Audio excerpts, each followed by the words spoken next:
Allez, Shalom Ouvracha, Bezrat Hashem. On est dans la série de cours Un mot, une pensée, Bezrat Hashem. Le cours il a improvisé. Vous allez bientôt ici choisir un petit mot. On va lancer un cours. Juste à tous ceux qui nous regardent, c'est très important que vous partagiez un maximum vos cours. Non, il n'y a pas de pub, c'est payant les pubs, monsieur. Donc, attends, dis-moi, je suis rabat quand même. Donc, Bezrat Hashem, donc on vous explique, c'est très important que vous partagiez les cours et que ces cours puissent avoir un maximum de vues. Avec l'aide de Dieu, j'aimerais bien que ces petits cours de 10 minutes arrivent à, je sais pas, 4000, 5000 vues, 5555 vues chaque cours. Amen, partagez. Avec l'aide de Dieu, je sais pas pourquoi j'ai dit ce chiffre là. Avec l'aide de Dieu. Donc, alors, on a l'équipe là. Avec l'aide de Dieu, il y a Yaakov, Dan. Et, allô, vous êtes avec nous? Bezrat Hashem.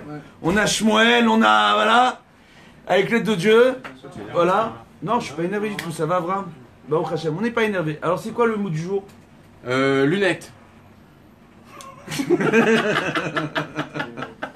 Non mais on a un mot là. Non, Alors, lunettes, ça y est, lunettes. Mot du jour, lunettes. Mais c'est relou, à chaque fois toi qui choisis les mots. Non, hier c'était pas Non, mais moi. c'est bon, t'as dit lunettes. Alors attends, on veut les changer. C'est toi à chaque fois.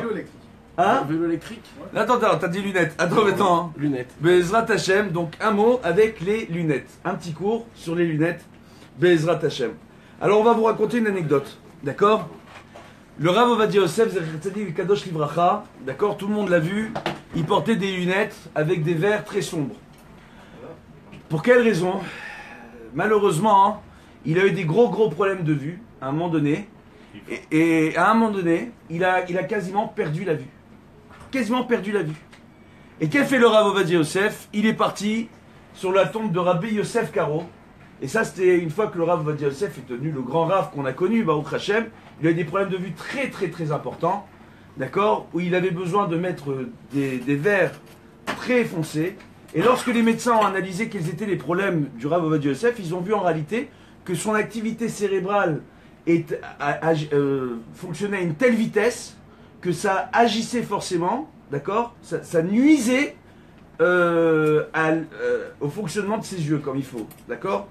Donc on voit Baruch Hashem, d'accord, il y avait une espèce de pression ici à l'arrière-tête, d'accord, qui lui empêchait de voir comme il fallait. Il était devenu quasiment photophobe.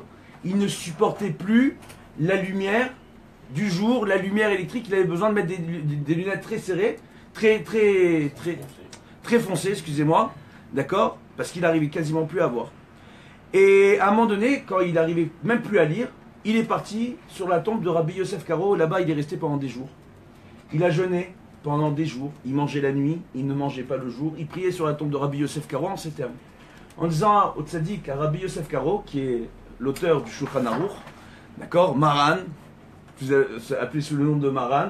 C'est pour ça que depuis son décès, Zichrono Livracha, le Rav Ovadia Yosef aussi on l'appelle Maran. Parce qu'on dit de Yosef jusqu'à Yosef, il n'y a pas eu comme Yosef. Comme de Moshe Rabbeinu à Moshe ben Maimon, il n'y a pas eu comme Moshe.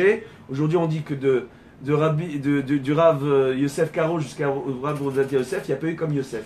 D'accord? Et on voit qu'il a prié là-bas pendant des jours. Et en disant à Rabbi Yosef Karo sur sa tombe qu'il avait tout fait pour que les gens suivent le Shulchan Aruch, qu'il avait tout fait pour que les gens prennent en considération les décisions halachiques de Rabbi Yosef Karo. D'accord? On rappellera que Rabbi Yosef Karo, c'est un homme qui a commencé ses commentaires sur le Tour à l'âge de 13 ans. Pendant 20 ans, il va faire des commentaires sur le Tour, d'accord? Et on voit que pendant cette période-là, sur ce livre important qui est le Tour, pendant 20 ans, il va faire ses commentaires, et à l'âge de 33 ans, il va commencer à écrire le Shulchan Aruch. Il lui a dit voilà, le Rav Ovadia Yosef sur Rabbi Yosef Karo, j'ai tout fait pour que tes psakim soient reconnus et soient connus dans le monde entier. Baruch Hashem. Et là, ce qui s'est passé tout simplement, c'est que, à force de prier, un beau jour, Rav Ovadia Yosef, il se rend compte, lui il avait quasiment perdu la vue, il se rend compte que d'un seul coup, là, la lumière le dérangeait. Et là, les médecins se sont rendus compte en réalité qu'il était condamné à devoir mettre des lunettes assez foncées pour pouvoir justement mieux voir. Dans ses vieux jours, le Rav Ovadia Yosef avait quasiment vu disparaître ce problème-là. Il arrivait à mettre des lunettes de moins en moins foncées, en réalité. Baruch Hashem, comme quoi on voit parfois que dans la vie, même lorsque on pense tout avoir, parfois un seul sens dans notre existence, un seul des sens que nous avons dans notre corps, qui nous manque, Ça peut tout simplement enlever tout sens à notre existence. On a un ami ici, Baruch Hashem, qui travaille ici. Il a un fils à lui, quand il était petit, il a eu un AVC. Voilà. Il a eu un AVC, son fils jusqu'à aujourd'hui, il est dans un fauteuil roulant, il communique avec ses parents par le biais d'un ordinateur. L'enfant arrive à communiquer, il est aidé par une professionnelle, d'accord? Donc Baruch Hashem, pour arriver à communiquer avec ses parents par le biais d'un ordinateur, et c'est un enfant extrêmement intelligent, et notre ami s'en occupe très bien de son fils. Alors des fois, nous on vient et on arrive dans nos journées à se plaindre. On se plaint pourquoi? Parce qu'on ne porte pas forcément les bonnes lunettes.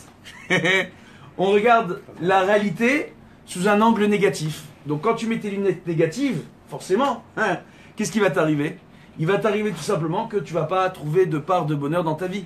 Mais sache une chose, le Rav Nachman de Breslev nous dit chaque jour, pourquoi on dit Modéani, chaque jour, au moment de se réveiller? Car chaque jour est un nouveau jour, comme c'est rapporté par le Rashba, d'accord? Qu'en réalité, une des raisons pour lesquelles, et le Rashbam, c'est rapporté que chaque jour, en réalité, pour quelle raison on dit Modéani au moment de se réveiller? Parce que chaque jour est une nouvelle création, et chaque jour, je suis une nouvelle créature. Donc chaque jour est le premier jour de ton existence. Donc si tu arrives à comprendre ça, et que tant que tu as la bonne santé, Baruch Hashem, et que tu peux toujours arriver à t'en sortir. Alors même si des fois on peut avoir des difficultés, des problèmes d'argent, des problèmes de ceci, des problèmes de cela, tant qu'on respire, on vit. Tant qu'on vit, tant qu'il y a de la vie, il y a de l'espoir en réalité. Et tant qu'on a la bonne santé, Baruch Hashem, on a tous nos moyens pour pouvoir s'en sortir et y arriver. Avec l'aide de Dieu, il faut arriver à apporter ces lunettes-là chaque jour, ces lunettes de positivité, Be'ezrat Hashem, pour s'en sortir. Bracha v'atzlacha à tous. Et n'oublie pas, porter de bonnes lunettes. Et c'était les Ilou Nishmat Moshe Ben Zari. Alors les Ilou Nishmat, Moshe Ben Zari. De bonnes nouvelles à tous. Alors pour l'élévation de l'âme de tous nos défunts, la réussite de tout à chacun, la réfoua chez les mains de tous les malades, voilà, et la paix universelle, Amen Kenny Ratson. À bientôt.